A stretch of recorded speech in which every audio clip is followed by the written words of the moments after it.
Muito bem, já estamos ao vivo. Só deixar que as pessoas vão todas entrando. E antes de mais dar as boas-vindas a todos. O meu nome é Adelino Cunha, sou o criador do Way of the Power. Para quem não nos conhece, o Way of the Power é uma marca de uma empresa que é a Soul Food, que já existe há alguns anos, e o que nós fazemos é treinar pessoas para o êxito. Temos hoje a nossa oferta em 7 academias, e uma das nossas academias por qual nós nutrimos um grande carinho, porque é claramente uma fonte de treino de alto rendimento, é a Academia do Desporto. E, portanto, dar-vos as boas-vindas, e nada melhor para falar da Academia do Desporto do que ter connosco exatamente o responsável da Academia do Desporto, que é o Abel Pereira, e, portanto, eu deixava-vos nas mãos do Abel Pereira, e aproveitando por agradecer a presença do Vítor e a sua disponibilidade para poder estar connosco. Ó Vítor, eu vou aproveitar e vou assim para a Regi e, portanto, volto daqui um bocadinho. Muito bem. Adelino, muito obrigado e uma boa noite a todos. Portanto, já direi umas palavras sobre o Vítor e sobre, digamos, o privilégio que é para nós ter alguém como o Vítor num evento nosso do I Have the Power. Adelino, ainda bem que me passou para as mãos, porque se me passasse para os pés, isto é bem mais complicado, digamos, numa linguagem futebolista. E não obstante ser sempre muito interessante ouvir o Adelino, claro que sim, e teremos provavelmente a oportunidade ainda hoje de ouvir alguns contributos seus adicionais, talvez na parte mais final, em articulação com aquilo que é a apresentação do Vítor. De facto, aquilo que será muito interessante nesta próxima hora é ouvir de viva voz o Vítor Pereira a partilhar connosco algumas, digamos, eu quase direi as que são possíveis de partilhar connosco em função, digamos, deste percurso vasto, consistente, consolidado já que o Vítor Pereira tem tido enquanto treinador profissional de futebol. Nós fizemos o nosso trabalho de casa, tenho aqui uma breve apresentação, porque é sempre possível e sabemos que temos várias pessoas na sala que não é que não estão ligados diretamente ao futebol, é que eventualmente nem sequer estão muito ligados ao desporto, nomeadamente ao desporto de alta competição, ao desporto de alto rendimento, e é sempre importante perceber que o que tem valor custa, e o que custa dá sempre muito trabalho, e não é obviamente de ânimo leve, e não é obviamente por caminhos fáceis que alguém chega provavelmente apenas e só ainda a metade da sua carreira de treinador profissional com tantas e tantas conquistas como o Vítor já teve. Portanto, o Vítor é licenciado de base em Educação Física e Desporto, pela Faculdade de Desporto da Universidade do Porto, curiosamente, e esta não posso evitar de comentar, também é a minha própria faculdade, a minha própria universidade. Foi fazendo também o percurso formativo, nomeadamente no que diz respeito ao nível de treinador, portanto, aquela formação complementar, obrigatória, que hoje em dia até está muito, digamos, na ordem do dia. Tem a formação técnica dos treinadores de futebol via federações e organizações europeias a este nível, e foi começando a sua carreira. Numa primeira fase, integrando equipas técnicas, provavelmente já na altura, e terá sido garantidamente uma mais-valia com alguns treinadores já na altura de referência e que ao longo do tempo também foram desenvolvendo carreiras muito consolidadas. A época de 2002-2003, pela primeira vez, digamos, de uma forma talvez mais oficial, como líder de um grupo, é treinador de uma equipa de júniores C, do Padroense, e eu direi que a certa altura começa a entrar mais, digamos, no nosso radar e começa a entrar mais naquilo que a maior parte de nós vai já sabendo. Portanto, vai acumulando, vai fazendo o seu percurso, a certa altura começa também a trabalhar com equipas de séniores, nomeadamente a São Joanense na segunda Divisão B, e é curioso que olhando para as datas parece que foi ontem, não é? Portanto, 2004, 2005, não foi há tanto tempo quanto isso. Do trabalho de casa que fizemos, eu e a minha equipa, a nossa equipa que trabalha nesta academia, da Sports Academy, é curioso e talvez seja interessante partilhar isto convosco, porque obviamente há êxitos retumbantes da parte do Vítor do ponto de vista da carreira, mas também encontramos, claro que sim, vários fracassos, não é? Porque é natural de Espinho, portanto, treinou também o Clube da Terra, quero crer que garantidamente um dos clubes do coração, o Sporting de Espinho, e a certa altura tenha a possibilidade de começar a trabalhar no Futebol Clube do Porto, na formação. Tem ali uma saída,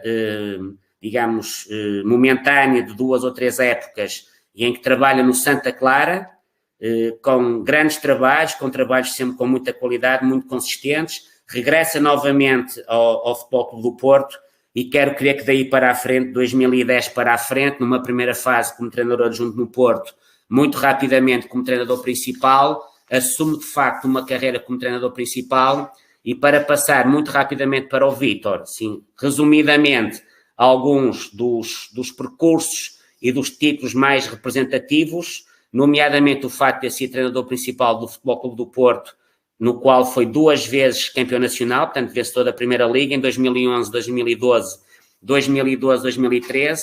Também foi vencedor da Supertaça Cândido Oliveira e da Taça da Liga, foi vice nesta altura. A certa altura, entendeu por bem dar seguimento à sua carreira e tem uma experiência no Al Ahly Jeddah, na Arábia Saudita. Em 2014, 2015, tem a sua experiência no Olympiacos, portanto, no qual é campeão da Grécia, portanto, um segundo clube em que é campeão nacional, campeão na Grécia e também vencedor da taça do país respectivo. Na época a seguir tem a experiência na Turquia, no Fenerbahçe, no qual conquista brilhantemente um segundo lugar e é também finalista da taça do respectivo país. E mais recentemente tem então uma experiência ali ao lado, digamos, portanto ali ao lado do outro lado do mundo, tem então a possibilidade de treinar o Xangai, no qual se sagra campeão chinês em 2018 e é também vencedor da Supercopa da China em 2019. Vítor, muito obrigado por esta sua presença e por esta sua disponibilidade para partilhar connosco aquilo que normalmente quase ninguém partilha e por mais programas de comentários do jogo. Portanto, eu recordo-me quando era mais novo nós conseguíamos perceber o que aconteceu num jogo em 2 minutos, na melhor das hipóteses. Portanto, hoje em dia, houve alturas em que um jogo de 90 minutos dava no máximo um resumo de 2. Portanto, nós hoje em dia temos uma coisa inacreditável que é às vezes um jogo de 90 minutos dá vários 90 minutos durante a próxima semana. Mas estávamos então a dizer, portanto, esta oportunidade muito singular da parte de todos nós que estamos aqui nesta sala, de ouvir de viva voz do Vítor algumas destas suas experiências e, fundamentalmente, abrir-nos a porta para algo que não é de todo habitual, que quase nunca aparece em nenhum jornal, em nenhum programa, que é, afinal de contas, como é que um treinador pensa, como é que são os seus processos de liderança, como é que são os seus processos de comunicação com as suas equipas, e também, de alguma forma, perceber como é que pensam estes jogadores de altíssimo nível mundial que o Vítor tem tido a oportunidade de treinar e que eles têm tido o privilégio de serem treinados por si. E passo-lhe literalmente a bola, Vítor. Boa noite a todos. É com enorme prazer. Já nos conhecemos há uns anos. É com enorme prazer que estou aqui a tentar, vou tentar partilhar algumas das minhas experiências convosco, não é? Em primeiro lugar, lembrar-me, é engraçado que antigamente realmente o futebol era o domingo desportivo, não era domingo à noite, a malta via os resumos, via os golos e pronto, e o futebol e discutia-se durante a semana toda. Agora há tantos programas e tanta gente a discutir futebol que eu às vezes até me baralho. Hoje é assim, eu tenho feito desde que cheguei da China, tenho participado em algumas discussões sobre o futebol, sobre o que é tático, o que é técnico. Agora, de facto, hoje é um desafio diferente. Hoje é um desafio diferente e eu espero estar à altura, porque normalmente quando disponibilizo para fazer esse tipo de coisas, eu gosto de transmitir alguma coisa. Eu não gosto de ser mais um. Aliás, nunca gostei de ser mais um na minha vida. Provavelmente isso tem feito a diferença, que é, eu não quero ser mais um. Sinceramente, eu quero marcar a diferença. Eu sempre quis marcar a diferença. Não é só técnico, não é só físico, não é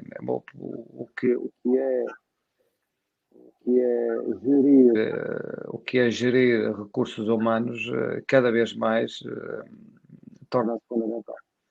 E gerir os jogadores de hoje em dia é uma coisa completamente diferente de gerir jogadores no tempo em que eu ainda era jogador, não é? Em que eu ainda jogava.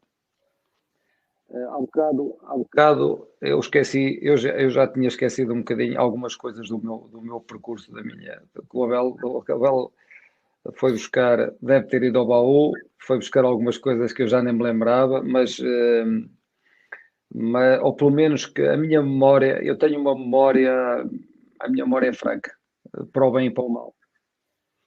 É fraca no sentido, eu rapidamente ultrapasso as coisas más na minha vida. Isso é fundamental porque se nós ficarmos agarrados aos insucessos, e eu também tive insucessos, não há dúvida nenhuma, mas o mais engraçado disto tudo é que os insucessos, os momentos de insucesso, não é? Os momentos, porque não, o insucesso, para mim não há insucesso nem há sucesso, há momentos, é como a felicidade, não é? Nós temos momentos em que nos sentimos felizes, não é?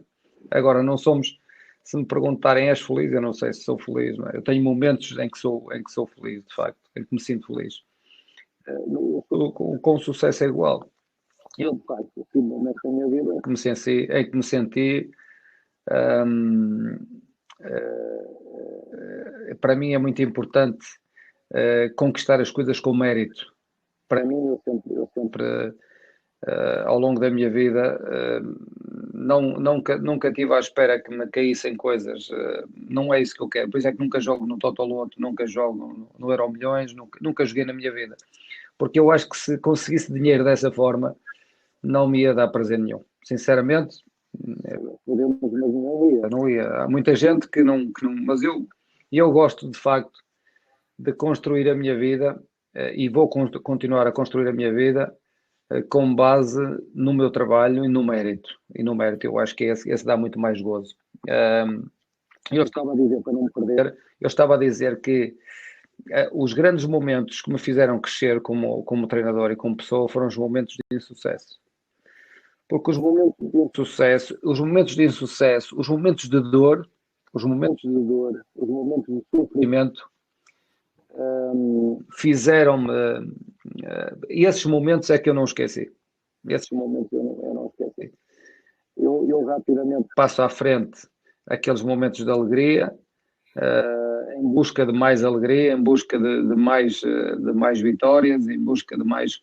Mas os momentos da minha vida que me marcaram foram fundamentalmente aqueles em que eu sofri. Eu tive sofrimento, sofri, e esses momentos marcaram, e são esses momentos que me fizeram mais forte, no sentido de, como dizer, que quem não, como é que é? Quem não morre do sofrimento sai do sofrimento mais forte ainda. E eu sempre senti isso. O que não me mata faz-me mais forte, é algo desse género. É isso mesmo. E eu tenho muito, e eu tenho evoluído muito na minha vida como ser humano e como treinador, com base nisso. Portanto, eu não vejo o sofrimento como uma coisa má. No sentido, claro que a morte do meu pai, por exemplo, foi uma coisa avassaladora na minha vida, mas ao mesmo tempo deu-me uma força interior enorme para continuar a lutar e continuar. E quando eu antes de chegar ao primeiro título, eu tenho que vos dizer que tive 4 anos de quase. E eu sentia naquela altura que era importante para a minha vida, para a minha carreira, e tivemos quase até, e no último jogo perdemos a subida de divisão. Naturalmente foi um desgosto enorme, mas um desgosto enorme que me deu ainda mais força para continuar a lutar. Portanto, é engraçado, isto tem sido assim sempre. A minha vida tem sido sempre assim. Pronto, e agora para entrarmos aqui no... Hoje é dia... Eu sei que hoje é dia de jogo com o Sporting. Quem gosta de futebol de certeza absoluta que está com o olho na televisão e provavelmente a ouvir qualquer coisa, mas não vai ser fácil. Vamos ter que ter o mérito de pelo menos um dos olhos e um dos ouvidos estarem connosco, né?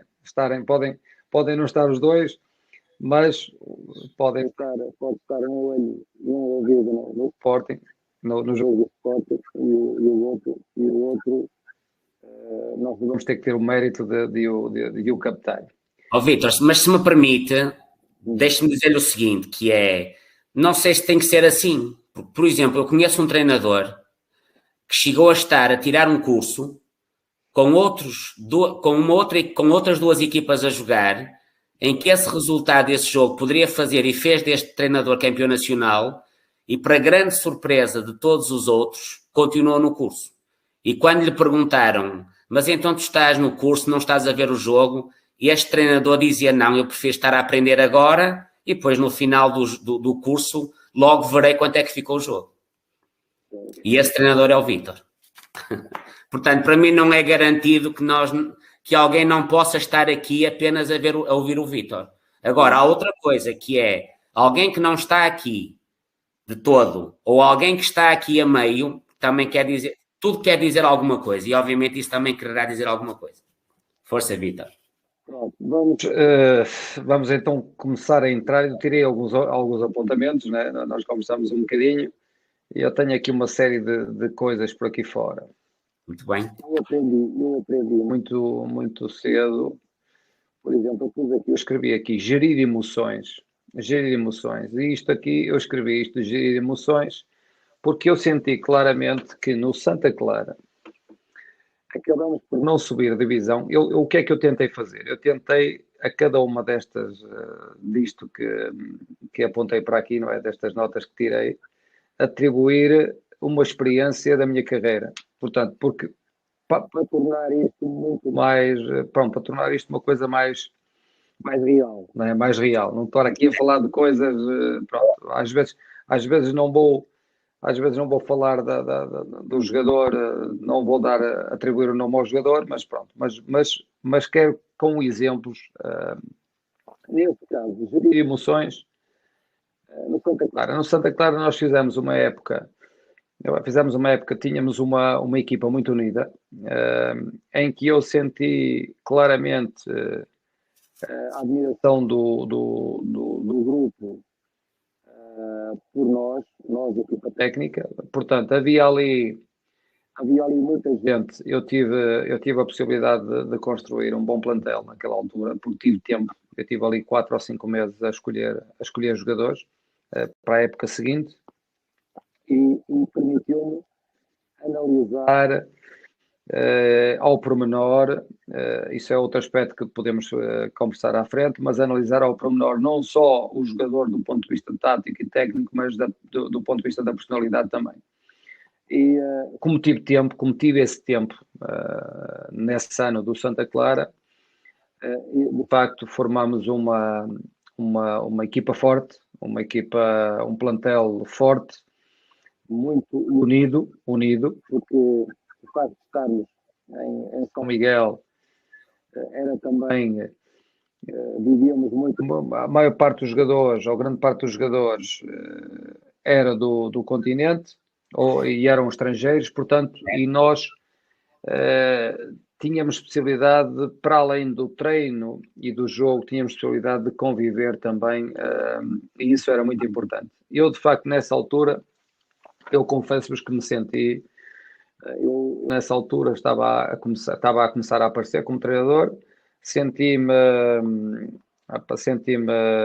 a sentir realizado, não é? Uma ambição tremenda, muito a saber, eu já lhes dizia na altura, isto é uma passagem para mim, portanto não tenho dúvidas absolutamente nenhuma.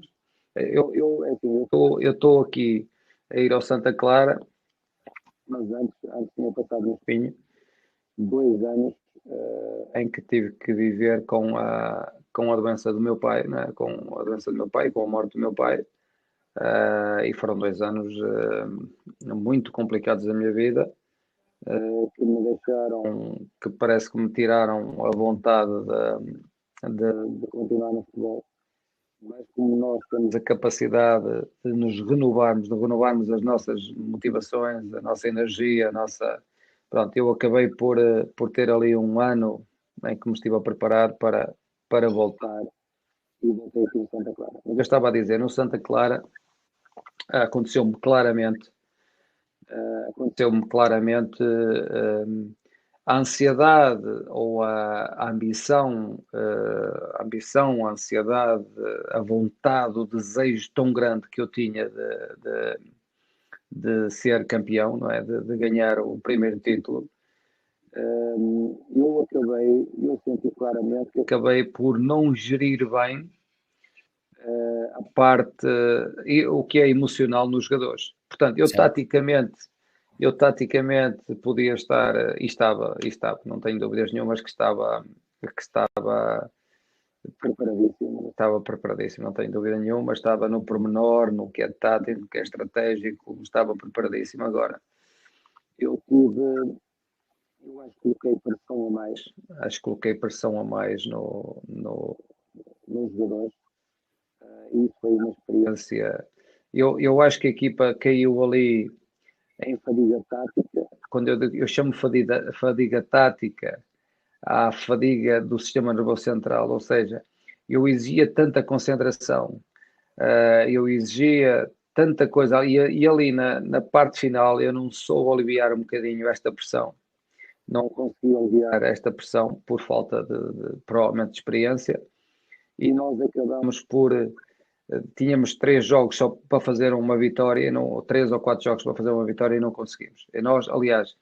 Nós acabamos por falhar a subida com um penalti falhado, em que eu, nesse penalti aos 90 minutos, mesmo a acabar, aqui há dias ainda falei com o jogador em casa, e ele disse: recorda-se aquele penalti que eu falhei, que nos dava a subida de divisão, aos 90 minutos, aos 90 minutos. E foi engraçado. Eu chamo o meu lateral esquerdo e digo-lhe a ele: vai dizer, pronto, na altura era quem fez, acho que não há problema nenhum em falar no nome do Oliveira, era o Oliveira, o nosso médio, jogador experiente, batia penaltis com uma qualidade muito grande, e o nosso lateral esquerdo era um cabo-verdiano, Stopira. E eu chamo o Stopira, estava ali perto de mim, e digo: o Stopira vai dizer ao Oliveira para não mudar de lado, para fazer aquilo que vai ser. História incrível. E ele chega ao pé do Oliveira, o Oliveira já com a bola pousada na marca do penalti, já, pronto, uma tensão tremenda, porque aquilo dava-nos a vitória, nós fechávamos ali a subida de divisão, e bate para o lado contrário. Não bateu para o lado que sempre bateu para o lado contrário, mudou de lado. E eu depois percebi que não percebeu o que ele disse. E disse a ele, ou seja, entre aquilo que eu comuniquei ao Stopira e aquilo que ele comunicou ao Oliveira, portanto, houve aqui uma interpretação errada que mexeu com ele, e ele acaba por falhar um penalti que nos dava a subida de divisão. Portanto, mas eu claramente senti que naquela parte final era fundamental que eu tivesse sido capaz de sair de dentro da caixa, de olhar para dentro da caixa, mas do lado de fora, e perceber que o que eu tinha que fazer claramente não era pôr o meu foco no que é tático, que é estratégico, mas aliviar um bocadinho aquela pressão, porque sentia-se que os jogadores, aquilo pesou claramente nos jogadores, e acabamos por perder a subida. Eu depois tenho aqui, mas gerir e liderar o Santa Clara é completamente diferente de gerir, de fazer a gestão de liderar o Porto, por exemplo, né? Eu logo a seguir e gerir, por exemplo, os miúdos do Porto é muito diferente, é completamente diferente, naturalmente, de gerir a equipa sénior do Porto. A equipa sénior do Porto, Eu escrevi aqui novos desafios à liderança. Há aqui coisas que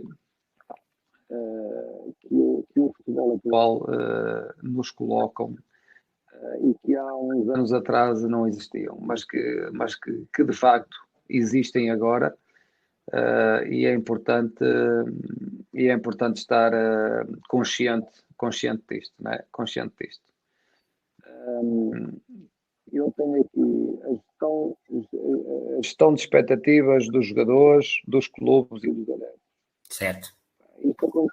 Isto aconteceu-me. Por exemplo, a gestão das expectativas, nós podemos dar o exemplo do que está a acontecer. Esta é a minha opinião. Não é? Atenção que a minha opinião não quer dizer que isto esteja certo, mas é a minha opinião de acordo com as vivências que vou ter. Por exemplo, o Benfica atual. Que entrou criando expectativas enormes, não é? Até pelo investimento enorme que se fez em jogadores. Depois o discurso foi também, e isso já foi admitido, não é? Pelas pessoas, o discurso foi também, eu até consegui entender. O discurso foi um discurso que gerou ainda maiores expectativas, um dos aspectos fundamentais num treinador é, de facto, esta gestão de expectativas até dos adeptos. Porque se nós logo no início criamos expectativas acima porque a realidade, se nós nos reportarmos ao Benfica, a realidade é que o Benfica tinha não sei quantos jogadores que estavam a chegar de novo. O treinador, apesar de já ter estado no Benfica e ter tido sucesso no Benfica, também estava a chegar de novo, de outra realidade, estava a chegar do Brasil, de ter ganho também muitos troféus, mas o que é certo é que com um treinador novo e com vários jogadores novos também, apesar de jogadores de qualidade, é preciso tempo de trabalho, e, portanto, provavelmente a estratégia ideal seria baixar as expectativas iniciais com base nisto, não é? Com base na entrada de novos jogadores, na ligação que era preciso criar entre eles, e depois juntou-se a história do Covid, que não permitiu muitas vezes trabalhar. Isto é outro problema, que é assim, eu acredito muito no trabalho, não é? Eu acredito muito no trabalho, eu sou um treinador de treino, mas não um treinador de treino, de trabalho, de fazer evoluir através do treino. E se não tivermos os jogadores para treinar, portanto, este é outro aspecto, é outro handicap que não permitiu que as expectativas criadas correspondessem à realidade. Portanto, são coisas que nós temos que nos têm que fazer pensar. Outra coisa é a expectativa dos jogadores. Por exemplo, aconteceu-me a mim, no Porto. Eu, quando passei de treinador adjunto a treinador principal no Porto, o que é que aconteceu? Portanto, nós, na época anterior, era o André o treinador principal, nós, muita gente se deve recordar, conquistamos 4 troféus. Portanto, o campeonato, com uma diferença de, acho, para o segundo, de 21 pontos, portanto, uma diferença muito grande. Sem qualquer derrota, quero crer. Sem qualquer derrota, portanto. Ganhamos a taça, ganhamos a Liga Europa e a Supertaça. Quando isto acontece, quando uma equipa vem de ganhar tantos títulos, naturalmente, para o próprio treinador e para os jogadores, criam-se expectativas, não é? Criam-se expectativas de quê? De no ano seguinte melhorar o contrato, ir para uma liga de maior dimensão, e ganhar mais dinheiro para outro clube. E eu senti claramente a grande dificuldade dos meus primeiros meses de treinador, da primeira equipa do Porto, foi as grandes dificuldades adviram do facto de eu passar de treinador treinador adjunto para treinador principal, e esse é um aspecto que eu, pronto, mas eu não acredito, sinceramente, acho que não foi por aí, e também do facto de eu vir de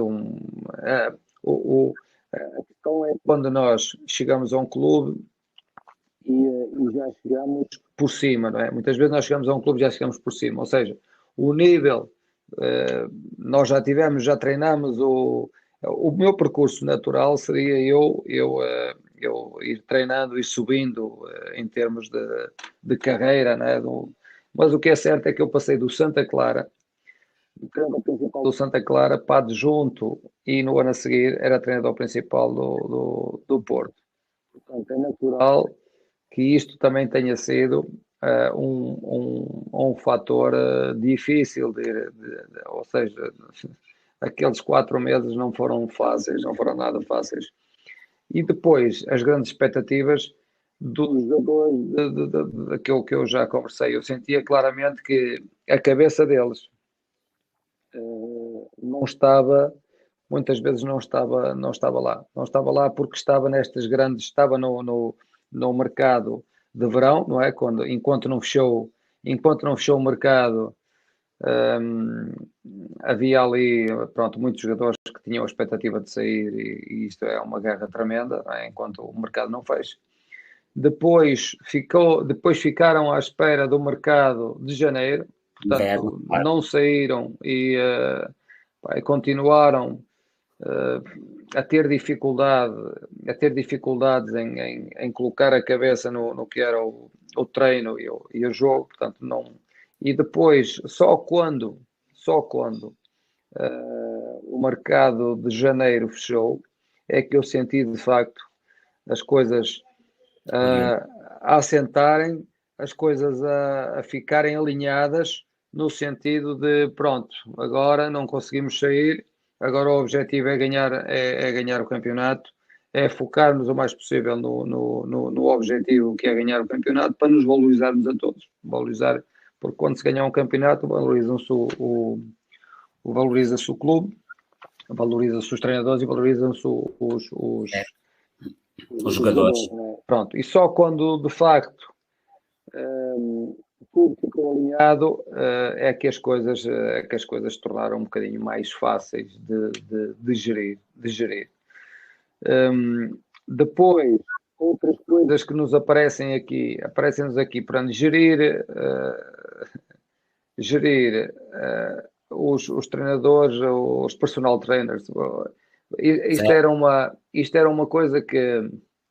Isto era um aspecto que é um aspecto do futebol moderno, não é? Um aspecto de um futebol moderno que um treinador que queira evoluir não pode fazer de conta que não existe, que o problema não existe, que existem, o problema existe, e tentar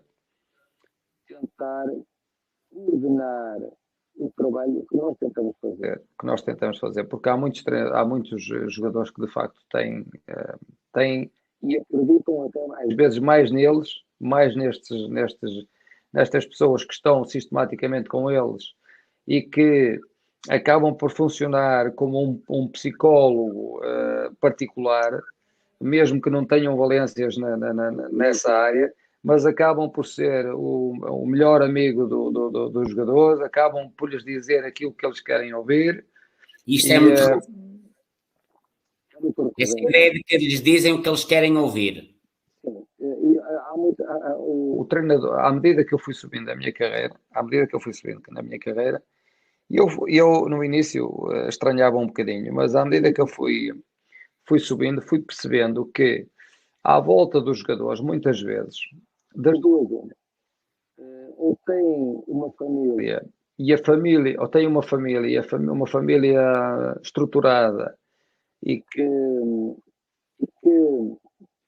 muitas vezes são as famílias que são o apoio, são o suporte mas não estão lá só para lhes dizer aqueles que são bons, porque muitas vezes o que é que acontece? Muitas vezes eles começam, à medida que vão subindo na carreira, começam a sustentar a família, né? E começam a sustentar o pai, a mãe, os irmãos, os sobrinhos, e pronto. E toda a gente começa a dizer o que eles querem ouvir.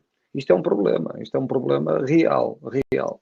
Toda a gente à volta dele, depois à volta da família, surgem os amigos que aparecem de todo lado, muitas vezes é engraçado, muitas vezes, porque depois, às vezes nós dizíamos, opa, quando o teu dinheiro acabar, tu vais ver que esses amigos vão desaparecer todos. Mas há sempre, eu lidei com muitos jogadores que de facto viviam com 2 e 3 amigos em casa, porque muitas vezes as famílias não acompanham os jogadores e eles vivem com 2 ou 3 ou 4 ou 5, às vezes com um grupo grande. Sim, às vezes aquilo. E vão com eles para todo lado, restaurantes, é uma vida. E depois o que é que acontece? E isto, eu comecei-me a perceber que muitas vezes esta gente tem mais influência que o próprio treinador. Mais influência no sentido, ou seja, não é mais influência, mas com capacidade de os influenciar, de os fazer, com capacidade de fazer com que a percepção da realidade começa a ficar deturpada, alterada. O que é que eu quero dizer com isso? Se eu tenho, vamos imaginar eu jogador, e se à minha volta eu tenho uma família que depende toda de mim, em que eu pago tudo e mais alguma coisa, eu faço um mau jogo, chego a casa, quem é que me vai dizer que eu fiz um mau jogo?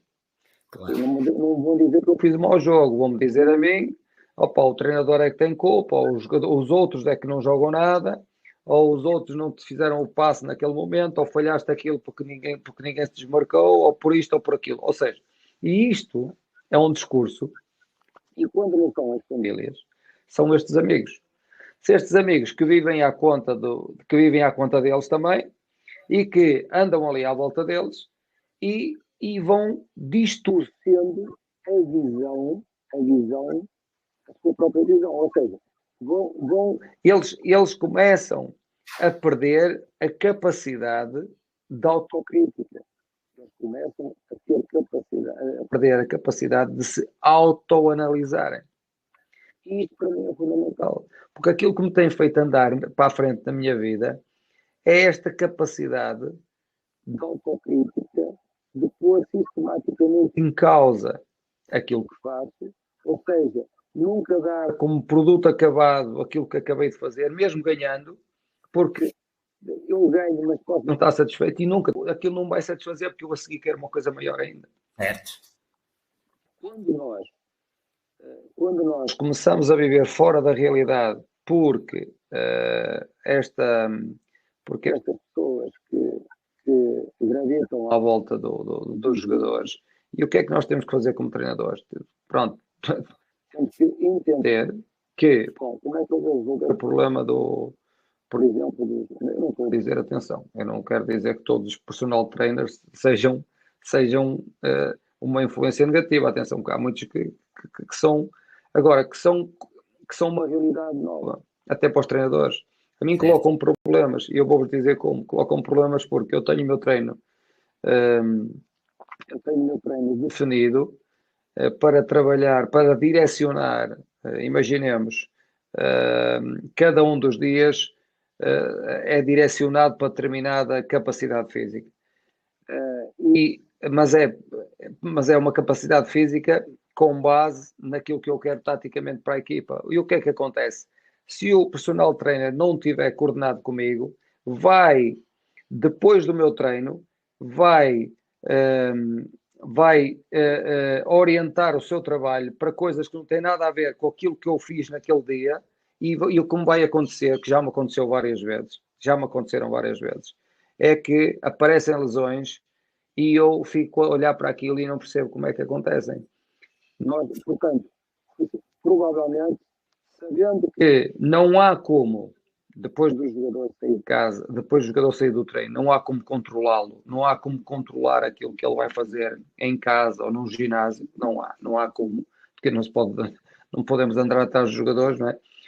E colocar muita gente atrás dos jogadores, portanto, o que nós temos que fazer é englobarmos este trabalho, também coordenar este trabalho com o nosso trabalho. Portanto, tentar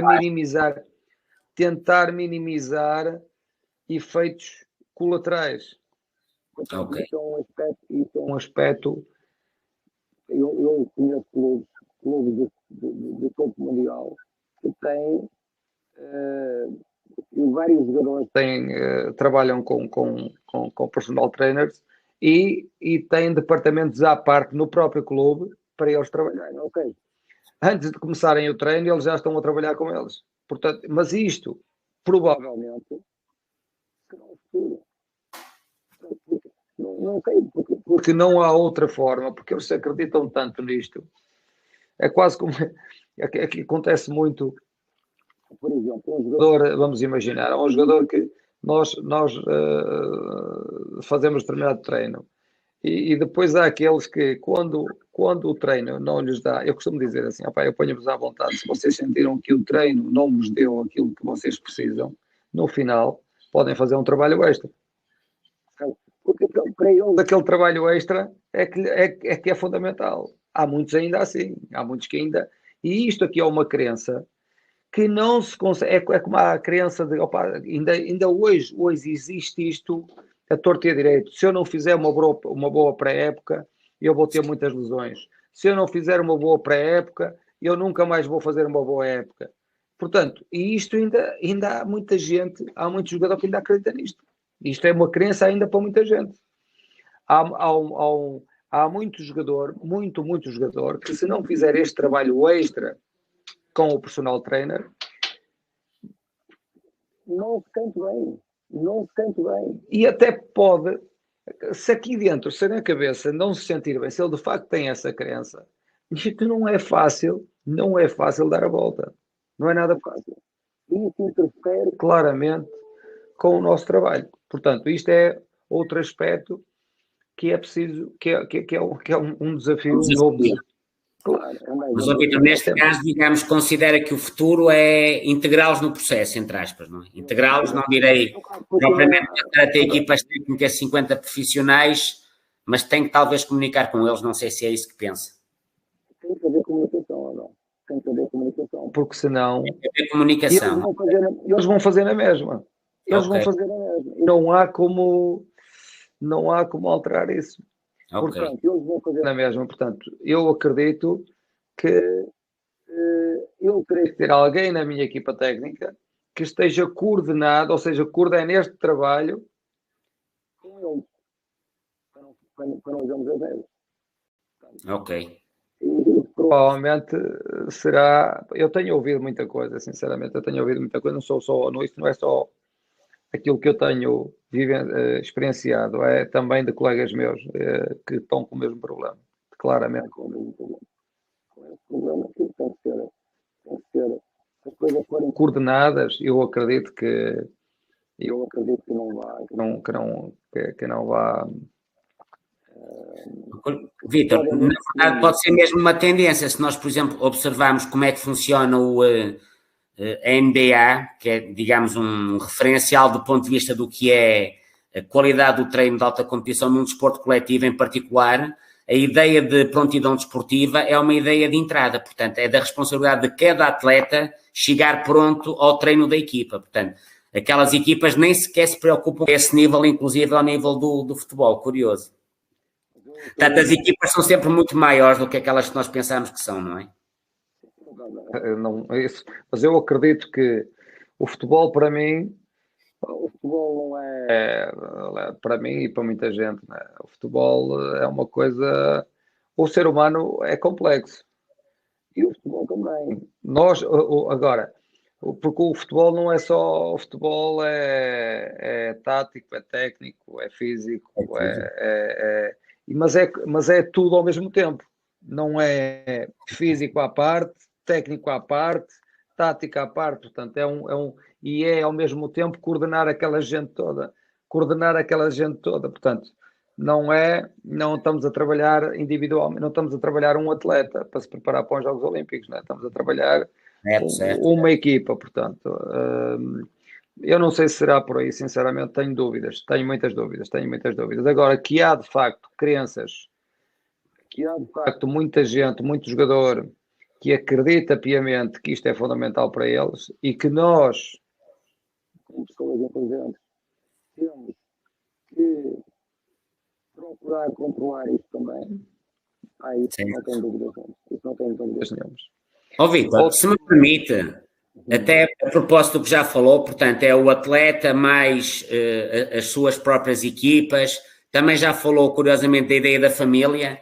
Ó Vítor, e a questão dos relacionamentos mais de proximidade, nomeadamente a ideia das mulheres, das namoradas, eventualmente até uma lógica sempre possível dos próprios namorados e dos próprios maridos, no limite.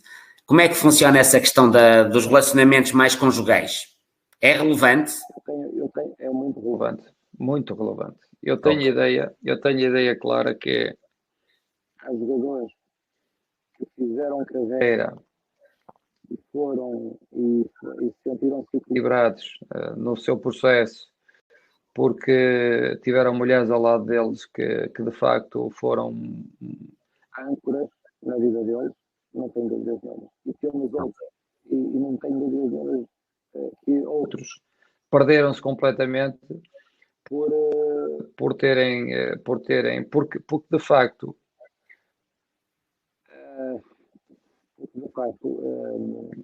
eles precisam de equilíbrio, né? Eles precisam de equilíbrio, precisam de gente que os equilibre e que os puxe para a realidade, muitas vezes que os puxe para a realidade, para não começarem a...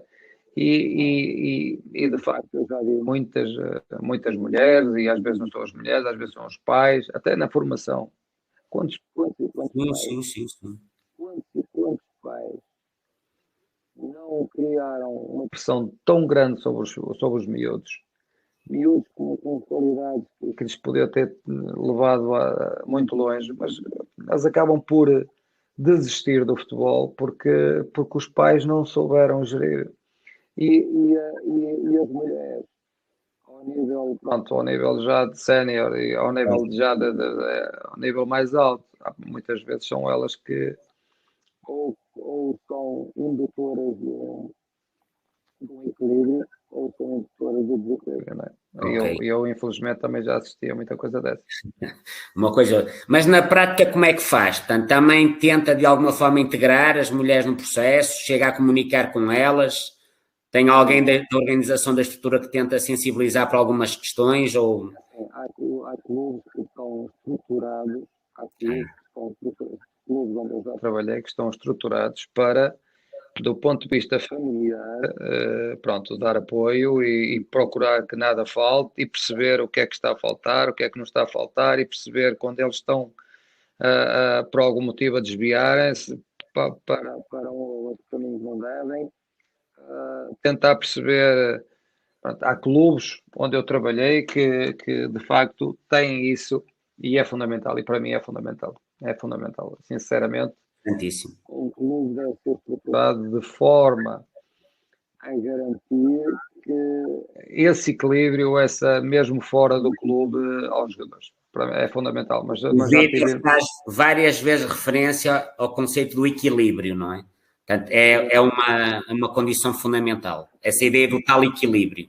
O equilíbrio emocional é fundamental. Eu, se estiver com um problema na minha vida que afete... Muitas vezes nós não percebemos porque é que o jogador tem lesões sistemáticas. Muitas vezes tem a ver com esse... Há qualquer coisa que está a afetar, que o está a afetar emocionalmente, e nós muitas vezes pensamos até que é do treino e não é do treino. É uma questão familiar. É uma questão da vida pessoal. E muitas vezes o treinador muitas vezes não tem tanta gente com que se preocupar e não pode por si só. Eu não posso estreitar relações, quer dizer, a minha relação não pode chegar, julgo eu tenho tanto em que pensar, que a minha relação, eu não posso estar eu a falar com as mulheres dos jogadores, não é? Porque isso, a minha cabeça está tão absorvida em tanta coisa que pronto, não, acho que tem que ser o próprio clube. Certo. Alguém tem que falar, alguém tem que tratar disso. Tem que ter uma estrutura que não deixe. Eu trabalhei, por exemplo, o Porto tinha essa preocupação. Não é? O Porto tinha uma estrutura que desde qual foi o problema? Portanto, eles tinham uma estrutura montada no sentido de não deixar que as coisas. Portanto, ter mais ou menos, não é que pudessem controlar tudo, mas procuravam manter as coisas equilibradas, não é? As coisas equilibradas.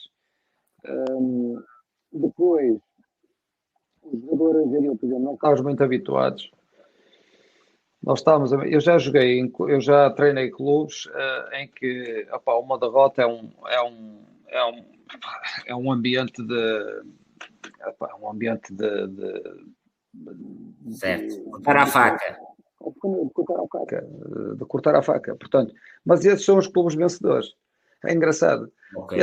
Nesses clubes nota-se claramente que o empate afeta claramente, mas afeta e sente-se que toda a gente ficou afetada.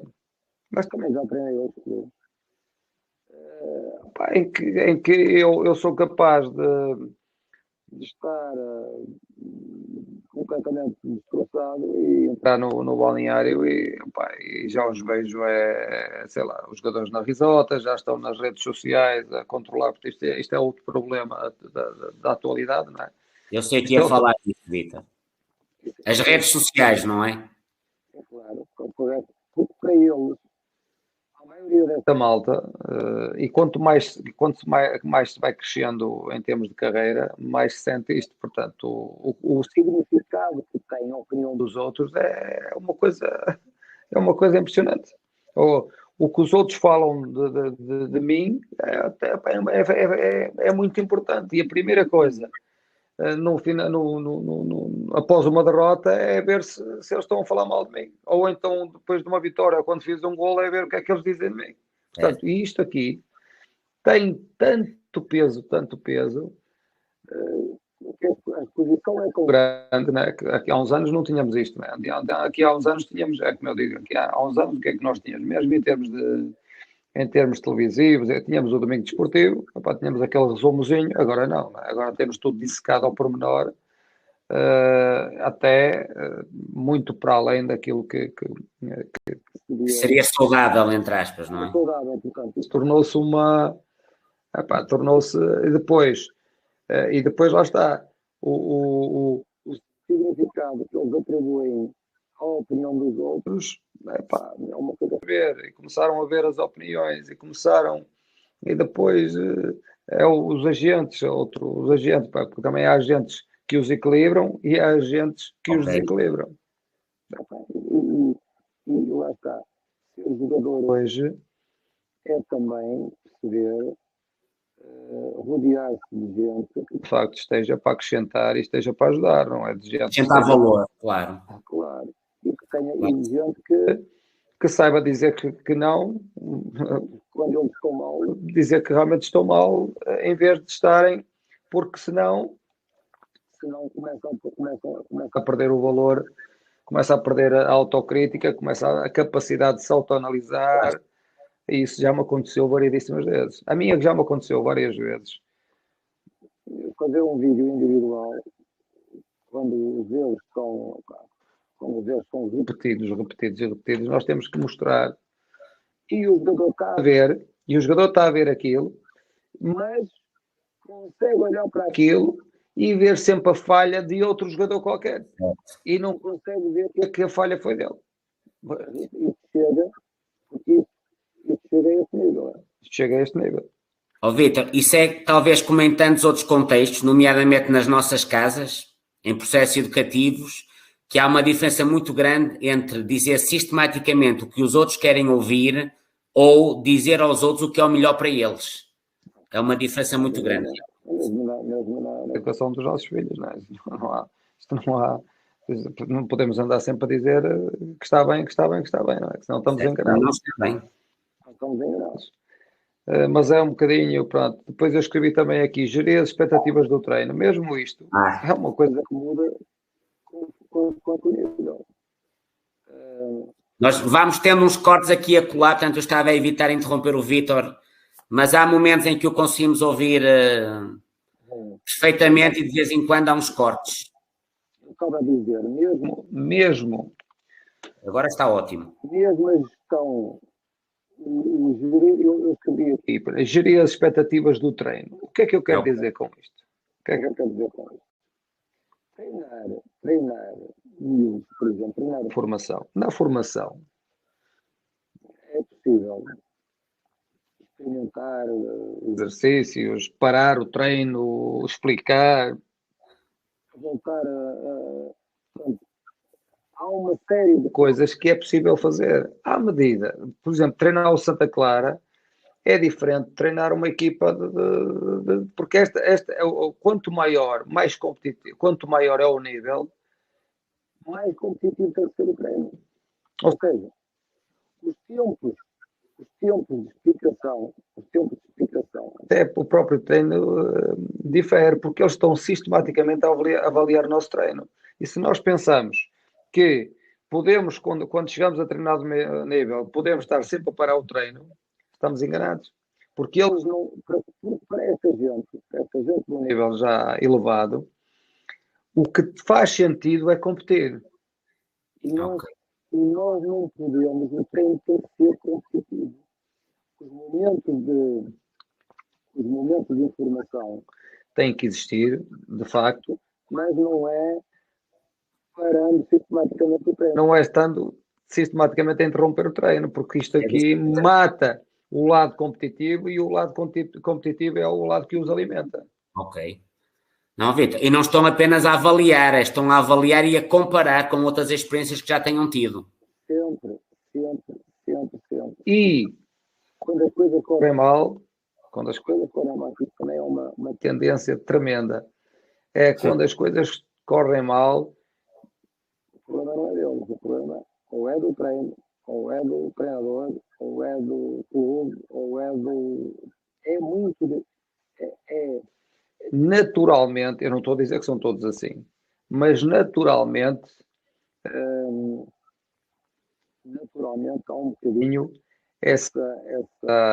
essa tendência para encontrar em alguma coisa exterior a justificação do mau rendimento, do mau jogo. Então, é um bocadinho assim. Agora, eu estava a dizer, gerir as expectativas do treino. Portanto, se o treino não tiver qualidade, e quando digo qualidade, este aspecto, o aspecto competitivo é fundamental, porque quanto mais subimos de nível, a diferença desta gente, a diferença de um jogador do nível médio para um jogador de nível alto, é que os gajos de nível alto são animais competitivos. É extraordinário. E eles querem competir e competir em todos os exercícios, em todos os momentos, eles querem comparar com os outros. Eles querem sempre em comparação. A esse nível, se fosse possível, eles ficariam muitíssimo bem apenas a competir oficialmente. É jogo após jogo, após jogo, após jogo, praticamente sem precisarem de treinar, não é? E o próprio treino tem que ser competitivo, claro que sim. Tem que ser competitivo. E isso é um aspecto fundamental. Tem que ser competitivo. Isso é extraordinário. Portanto, não tarda nada, estamos com VAR no treino. Sabe que normalmente nós filmamos o treino, não é? E há muitas situações que o treino acaba, a discussão continua e é preciso ir buscar a filmagem lá acima, não é? Quem está lá em cima, para ir ver se de facto estava fora de jogo, se não estava fora de jogo, porque aquilo criou ali uma discussão tremenda. Mas é engraçado. Não é irrelevante para eles. Não é mesmo irrelevante, de todo. Isso é muito interessante. E essa ideia que o Vítor falava há pouco, que era os melhores tendem a sofrer horrores por uma derrota, por um fracasso. Talvez durante pouco tempo, mas tem ali um bocadinho, tem ali uns minutos que é uma coisa perto do fim do mundo para eles. Portanto, os melhores não ficam indiferentes ao fracasso. Coloca-nos no orgulho. Certo. Coloca-nos no orgulho em comparação com os outros. Vitor, isso me permite, tanto para além daquilo que ainda tem preparado, para mais 10 ou 15 minutos que nós possamos, digamos, desfrutar deste seu tempo, e esses tais melhores, esses tais animais de competição, como é que eles estão a viver esta fase única na história da carreira de sempre, que é jogar com um estádio vazio? Afeta fundamentalmente os melhores. Ok, os melhores. Isto afeta fundamentalmente as melhores equipas. Porquê? Porque os grandes jogadores, os jogadores que marcam a diferença, gostam de ser pressionados, gostam de jogar sob pressão, gostam de jogar em grandes, com muita gente, muitas vezes até não se importam nada, é combustível para eles serem criticados.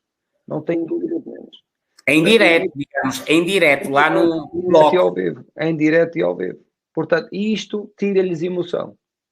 A emoção que eles precisam, o combustível deles é a emoção. E a emoção que eles precisam para estarem ao seu melhor nível, falta-lhes com a falta de adeptos.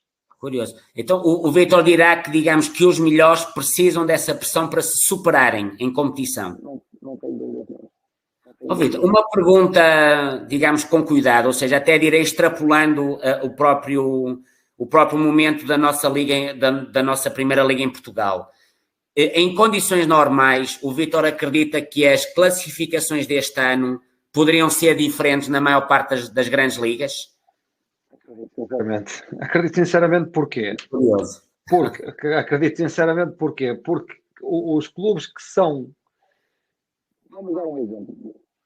Sim. Nós sabemos, eu não estou a dar, isto não é novidade nenhuma. Por exemplo, ir ganhar à Luz, não é fácil. É fácil ganhar à Luz. Porque muitas vezes o Benfica, mesmo estando no... Quem diz o Benfica diz outro certo. Como o Porto, como...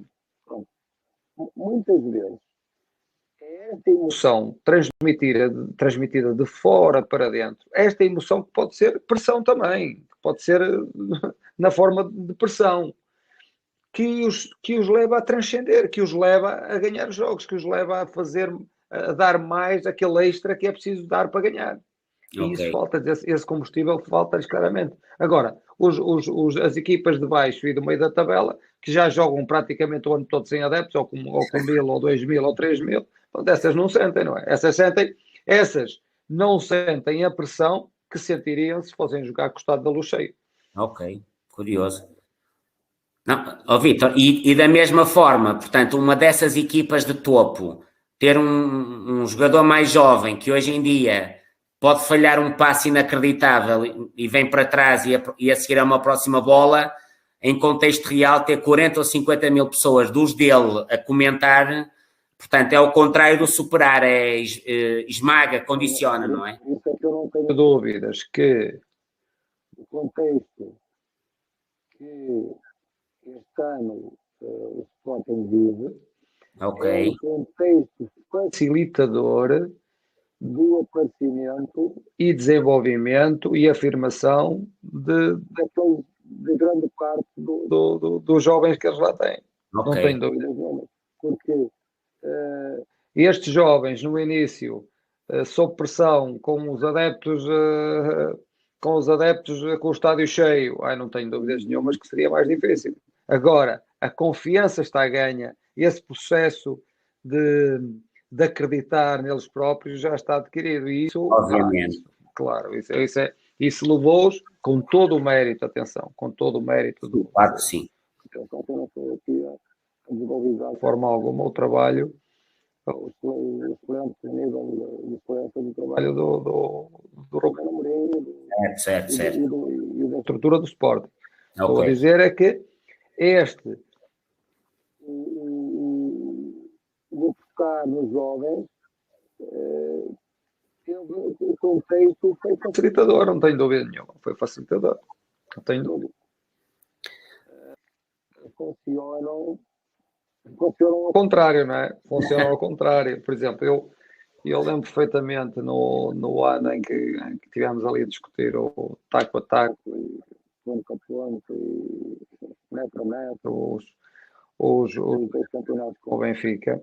Certo. Muitas vezes, o grande combustível que nós precisávamos para nos superarmos era-nos dado pela intervenção do lado lá, porque a intervenção do lado lá muitas vezes era o combustível para nos pôr a arder, e com vontade de queimar tudo, não é? Okay. É um bocado isso. Agora, o que eu faço muitas vezes, eu tenho aqui muito mais coisas para falar, mas pronto, mas sei que não temos tempo para isso, mas eu tenho aqui o manipular a comunicação no treino, nos próprios vídeos que apresentamos, em função do estado da equipa, o que é que acontece muitas vezes. Eu antigamente andava sempre à procura de um discurso, eu andava toda a semana a construir um discurso motivador, um discurso que inflamasse, um discurso... andava sempre à procura qualquer coisa, e isto aqui desgastava-me terrivelmente, e muitas vezes acontecia isto. Eu durante a semana até sentia, eu já disse isto, sentia determinadas palavras a inflamarem, e depois chegava ali ao dia do discurso, à hora do discurso, e não sentia nada daquilo. E então eu comecei a perceber que o discurso não pode ser sempre com acento emocional, porque num grande jogo, por exemplo, a emoção já lá está. A emoção é uma coisa intrínseca a um grande jogo, um Sporting Porto, ou um Porto Sporting, ou um Porto Benfica, ou um grande jogo da Liga dos Campeões. Portanto, a motivação já lá está, o lado emocional já lá está. Portanto, aí, nesses jogos, o meu input é sempre para o tático e estratégico. Ok. Quando vamos a seguir a um jogo da Liga dos Campeões, temos um jogo com o último classificado, ou com o penúltimo, ou com uma equipa do meio da tabela, aí é que é preciso um input emocional. E este input emocional, muitas vezes, é pela negativa. Ou seja, é criar até ao vídeo que apresentamos. O que é que nós fazemos? Ao vídeo que apresentamos, aos exercícios que se selecionam, é no sentido de criar problemas à equipa, de acordar a equipa, de alertar a equipa para os problemas que o adversário... Enquanto que se a equipa tiver um estado emocional, se estiver sem confiança, é exatamente ao contrário. O mesmo vídeo, ou o vídeo da mesma equipa já é completamente o oposto, ou seja, eu já vou reforçar muito mais aquilo que são as nossas coisas positivas do que o que é positivo do adversário. Portanto, e é esta manipulação, não é? Do discurso. Mais uma vez o tal equilíbrio. Que nós vamos aprendendo a modular. Não é? Pronto, é um bocadinho por aí. Não é? É interessante que o Vítor, várias das coisas que vai dizendo, digamos, eu ouvindo atentamente, quase direi que consigo quase fazer correspondência direta àquilo que são, enfim, alguns contributos nossos na área do coaching e em particular da programação neurolinguística. O que o Vítor acabou de referenciar é muito interessante, porque tem muito que ver com um metaprograma de base, nomeadamente a ideia segundo a qual nós ou nos motivamos por aproximação, que é a tal ideia do grande jogo, o grande momento, portanto, é uma motivação por aproximação versus o tal jogo a seguir, que é a motivação por afastamento. É curioso. Essa ideia que diz do criar o medo, quase a vergonha, a vergonha que seria agora não ganhar este jogo, não é? É interessantíssimo isso. Eu hoje estava a ler as declarações do Ruben Amorim, da conferência de imprensa, e vinha assim, e o Ruben disse qualquer coisa desse género. Eles agora batem-nos dão-nos umas palmadinhas nas costas, mas estão à espera, se isto acontecer, vocês vão ver que isto desaparece imediatamente. Ou seja, ele está a tentar pôr a equipa num estado de alerta, no sentido... Digamos, uma última pepita de ouro. Consegues escolher alguma? Sim, um último conceito, um último contributo, uma experiência. Ou quer passar para ver sei lá, eu, por exemplo, eu posso falar aqui numa coisa que aconteceu comigo, que é eu não sei se isto aqui tem algum, eu acho que tem, que é a questão do final de carreira. O final de carreira é uma coisa, o final de carreira é uma coisa absolutamente, criamos um vazio existencial, uma coisa impressionante. E eu lembro perfeitamente que quando deixei de jogar,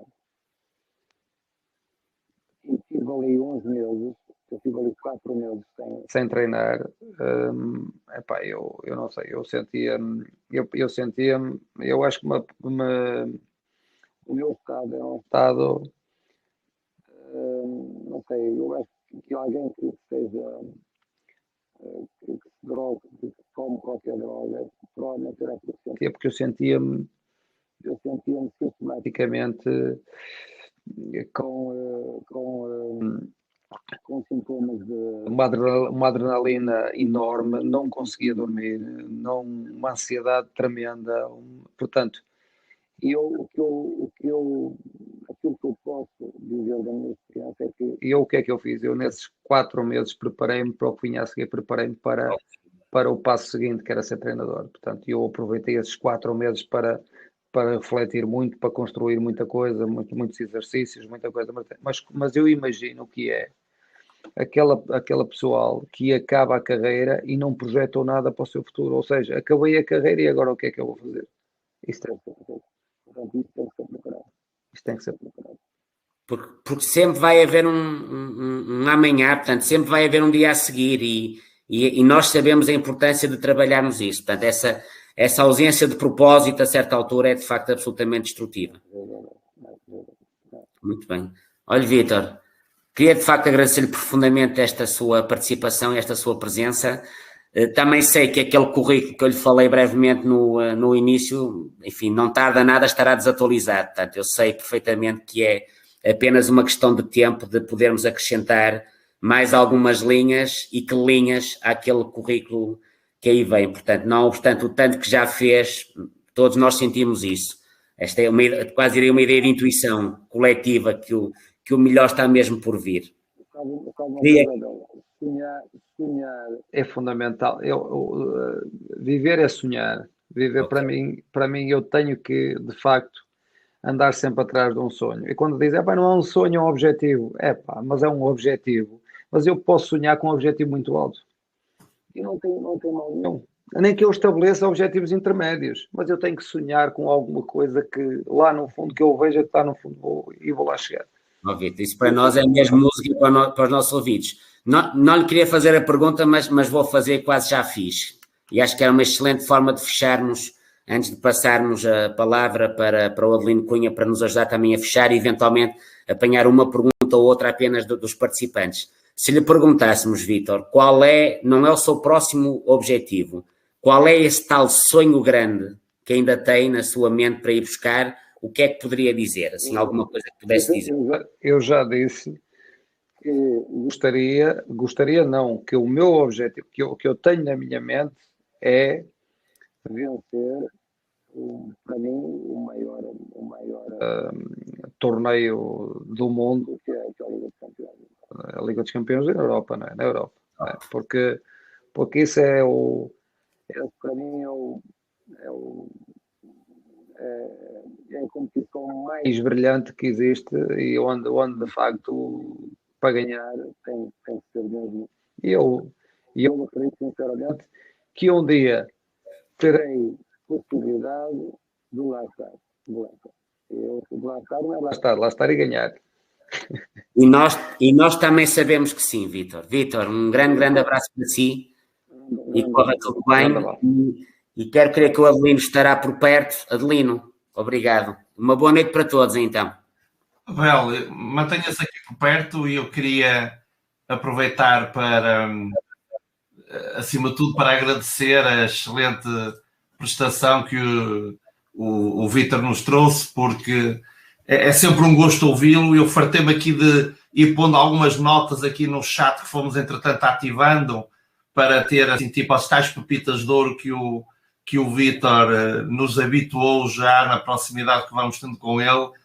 Sempre que falamos com o Vítor ou sempre que o ouvimos, ficamos com uma sensação de terminar cheios e terminar vazios, Vítor. Porque de repente a gente diz assim, espera aí, mas já passou uma hora e tal. Tinha muito mais. Não é? E de repente estaríamos aqui mais não sei quantas horas e parece que... É claro. Adelino, eu fiquei a meio dos apontamentos das notas que tinha aqui, sabe? Fiquei a meio, mas pronto, mas não é possível falar. Teremos mais oportunidades. E portanto, Vítor, olha, era agradecer realmente a sua disponibilidade e agradecer também ao Abel a forma como esteve a conduzir esta entrevista e desejar-lhe as maiores felicidades. E o Vítor faz parte daquele grupo de pessoas que nos enche de orgulho quando amanhã estivermos a falar com o filho ou com o neto, podermos dizer este é um português como nós e que não tem vergonha de dizer que temos que sonhar com as estrelas. E isso é tão raro às vezes em Portugal que é um orgulho poder ter uma pessoa que pensa assim. E portanto, Vítor, muito obrigado pela sua disponibilidade. Muito gosto que estive aqui. Muito obrigado e muitas felicidades. Até uma próxima oportunidade. E se calhar deixaria com o Abel para ser o Abel a encerrar. Não, é de facto agradecer mais uma vez a presença do Vítor e a presença do Adelino e para mim a oportunidade de estar aqui. Portanto, é de facto, de alguma forma, este bocadinho já é o tal bocadinho de uma taça da Liga dos Campeões, à minha maneira, à minha dimensão e no meu percurso de vida. Portanto, enfim, agradeço de facto profundamente a oportunidade de estar por perto de campeões como são o Vítor e como é o Adelino, digamos, cada um nos seus campos de jogos, claro que sim. Obrigado e uma boa noite para todos, então, até breve. Muito obrigado, Vítor. Muito obrigado, Abel. Até uma próxima. Boa noite.